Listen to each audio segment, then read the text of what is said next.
Hello there, Walktoberfest participants. Welcome to session 4 of our fall Walktoberfest. I hope your first week has gone well and you got all your exercise in and you're able to get through the book a little bit. You want to make sure for this week that you get through chapters 3 to 5, if at all possible. Or if you haven't gotten all the way through 1 and 3, get that done too. So for those of you who are unable to join us for our walks, for this week, we will be at the link. Next week, we'll start at Building Community Bridges on Monday from 12 to 2, and then we'll move back to the link with the cooler weather. So 12 to 2, Mondays, Tuesdays, and Fridays. Tuesday, October the 17th, we'll be back at BCB. The weeks for sessions 4, 5, and 6 will be at the link. So moving into session 4, I hope that all of you could take a minute at this while I'm kind of babbling. Think about how things went last week, how you felt 2 hours after your walk. If you had any pain or that was easy, I'm ready to move on, or any questions. And I want to please make sure you give me a call if you all have any questions. Joshua Dunn and I are both trained facilitators for Walk with Ease, so we're happy to answer any of your questions. You can reach me at 660-349-8881 or 573-681-5392.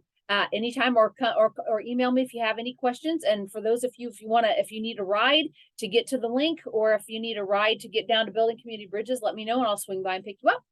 So with that said, hopefully, congratulations getting through that week 1. Most people with arthritis, pain and discomfort, that pain becomes a real barrier. And that's why a lot of people don't exercise, because it's gonna hurt, okay?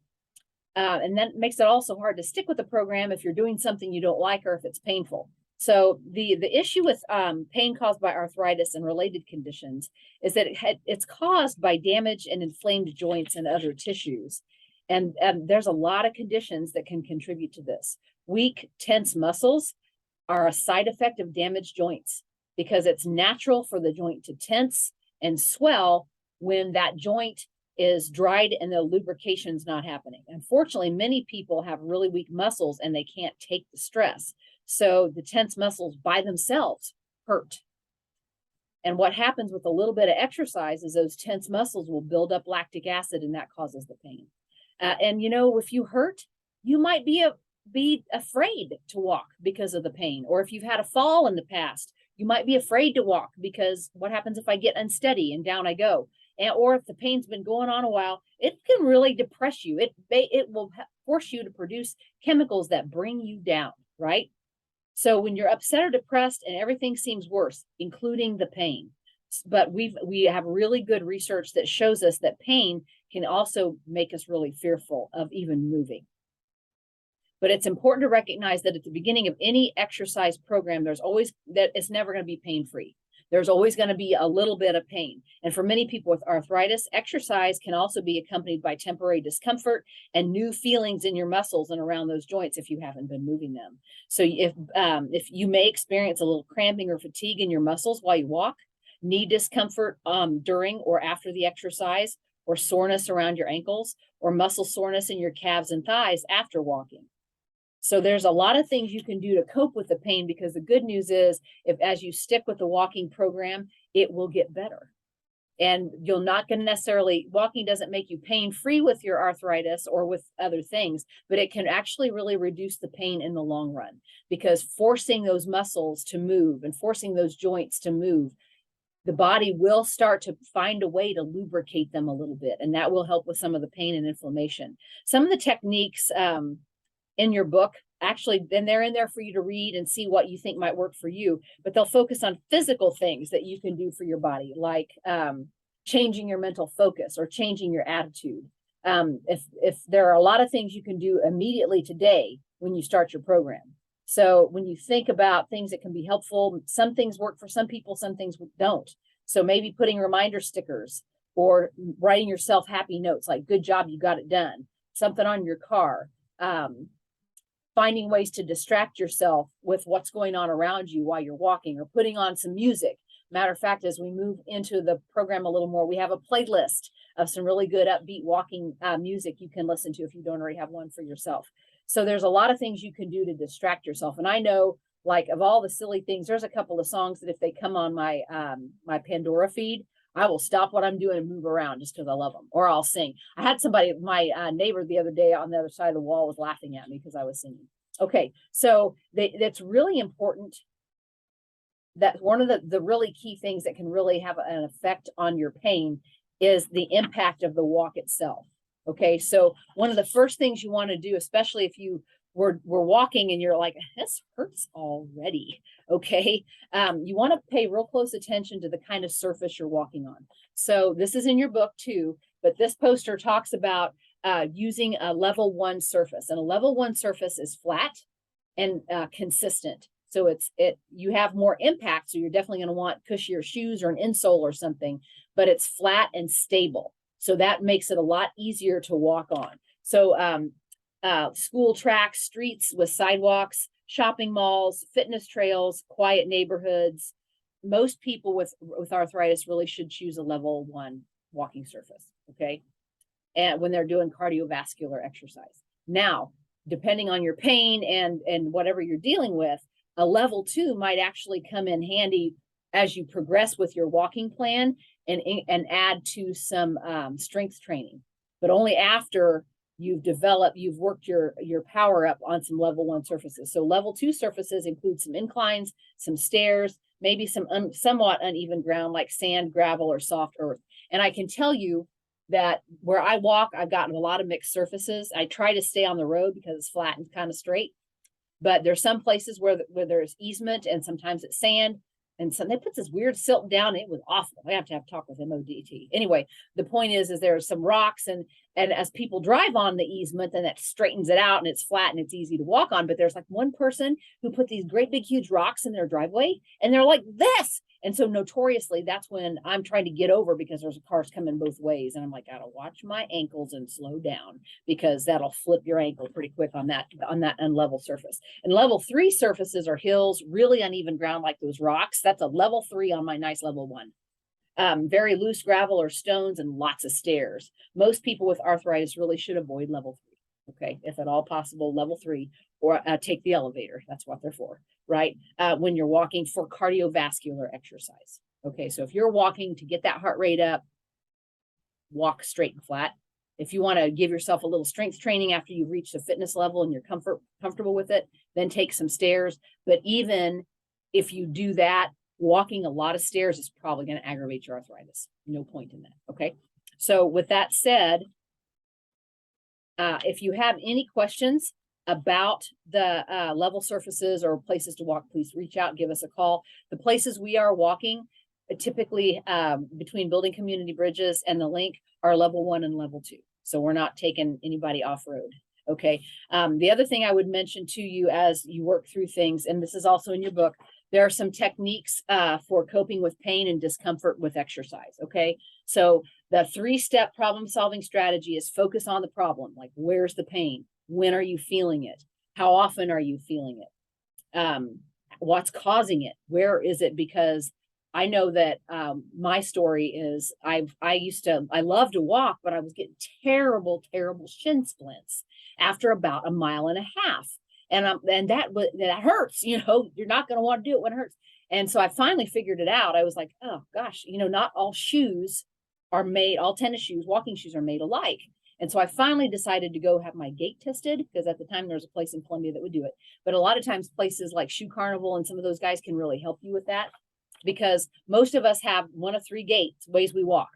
Heel to toe, we walk on the inside of our feet or on the outside of our feet. And depending on which way you walk, you're going to want the right shoe for that. Well, it turned out I was buying shoes that were forcing me to walk that pushed me to walk on the outside of my feet versus heel to toe. And that's why my shins were so sore. So when I found a neutral gait shoe, no more shin splints. How cool is that, right? No more pain. All right. The other thing is you want to try some different solutions. So I didn't have to go any further with my shin splints. Although I'll tell you what, they come back when the shoes break down and it's time to buy new shoes. Okay. All right. So there's another solution. Time for a new pair of shoes. I have a friend, my brother, who's very tall and weighs about 250 pounds, and he has to buy new walking shoes every 3 months because he walks that much. Okay. So whenever you first end up dealing with some pain, you can alternate heat and cold. And my favorite cheap way to do this, because I'm always a little leery, especially if you got diabetes, if you use a heating pad. So get a tube sock and fill it full of white rice and a little lavender oil, if you like lavender oil, lavender scent. Put one in the freezer and put one in the microwave. And when you come in and if you're a little stiff or sore, put the cold rice sock over the painful area. And then after about 20 minutes, put the warm one and alternate heat and cold like that. Cheap, easy, smells good, really cool. And they're reheatable and refreezable, right? Do a gentle self-massage. If you're dealing with blood clots or your doctor's told you not to do that, then skip that step.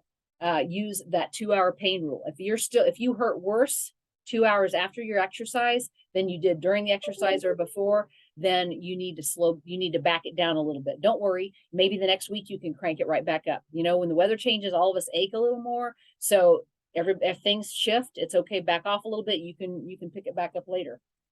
Use the medicine. If your doctor's told you to use a little Aleve or aspirin or whatever before you go for your walk, use it. If the doctor has told you not to, then don't, of course. But you could ask the doctor, would it be okay? Because it's kind of hurting, and see what he or she tells you.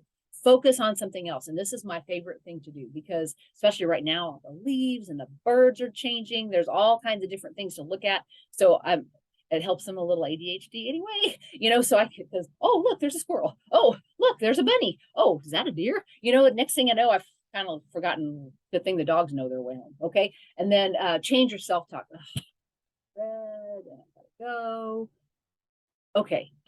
I can get out of bed and I can go, right? A little bit of pain and I'm going to feel 10 times more energy at 10 o'clock. And that's one of the techniques I used to use for myself, because I don't want to get up at 5 o'clock in the morning and go for a walk. That's the only time I had. Well, but what I realized is everybody, you get your coffee or caffeine. Okay, great. Add the walk, the endorphins you produce with the walk to the coffee. You get a lot more stuff done before noon than I used to do in a whole day. Just saying. Okay. And relabel your symptoms and reinterpret the sensations. Oh, that's a little bit of a pain. That's my joints grinding awake. They'll be better in a minute. Or relabel your symptoms.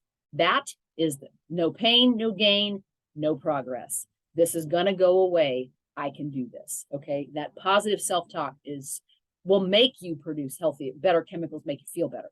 Or the other thing too, is if it is hurting you, one of the other things you can do to self-medicate is remember a time when you had all that warm, fuzzy feeling. Maybe it was picking up a grandbaby. Maybe it was when your daughter was born or your son was born, or somebody, the love of your life brought you flowers. Remember that warm, how you felt. Relive that memory. You'll produce the same happy chemicals and the pain gets better. Try it. Okay. For the long-term fix, the walking also helps with your weight. So maintaining a healthy weight. Every pound you lose is 10 pounds of pressure off your knee. 1 pound. Doesn't take that much. Okay. Use elastic supports or braces. And if you have a walking cane or stick or some other adaptive device, use it. Okay. Use a shoe or insert an orthotic. See your podiatrist or someone who specializes in that to get the one that fits just right for you. So there's a lot of ways you can work through the pain and decrease it and keep yourself safe. So those are the key points for session 4. So I'll encourage everybody to kind of get their walking shoes on and go do your thing. Don't forget to pull out your walking plan, update it. Don't forget to give yourself those smiley faces or those check marks or those little reinforcements that you're doing a good job. You got through week 1. We're cranking on it now. You got this, right? So, and don't forget, you start off with your warm up, 2 to 5 minutes warm up, then do your stretches, then hit your exercise, right? Whatever that goal was, and then cool off, slow down your walk for 2 to 5 minutes, and then stretch again. That 5-step walking pattern, really key and important. And those stretches we kind of talked about, the iliotibial band stretch, which gets right there in that, right in that inside, kind of by your thigh there, and the calf stretch, the hamstring stretch, and the quadriceps stretch. And let's see, I got to try not to mess up the other one. And the hip flexors. So all those four stretches we talked about last time, they're all in your book. use those. And if you feel like, okay, I'm not getting enough stretch with, then do more repetitions. So do a set of 10, and then, you know, go like a circuit training, do all the stretches, a count of 10, then go back and do another count and see if that helps. If it doesn't help, there's definitely more exercises in the back of your book you can definitely use. And just reviewing, you know, this is your calf stretch, where you're bending that knee in and trying to get that full stretch on the calf. There's your hamstring stretch, and you can do that seated or standing, depending on your balance and your comfort level with that. And then there's your hip flexor and quadricep stretch. And the last is the iliotibial band. It's a little weird, where you hold on the wall and kind of push your hip in there, crossing your legs. I will tell you, just because we are at week 2, one of our participants from the last time we did this was an elderly lady, sweetest thing ever, but had really slowed down a lot.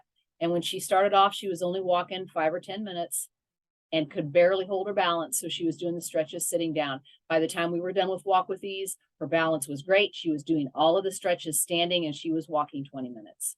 So it works. Stick with it. You got this. See you at the end of week 2.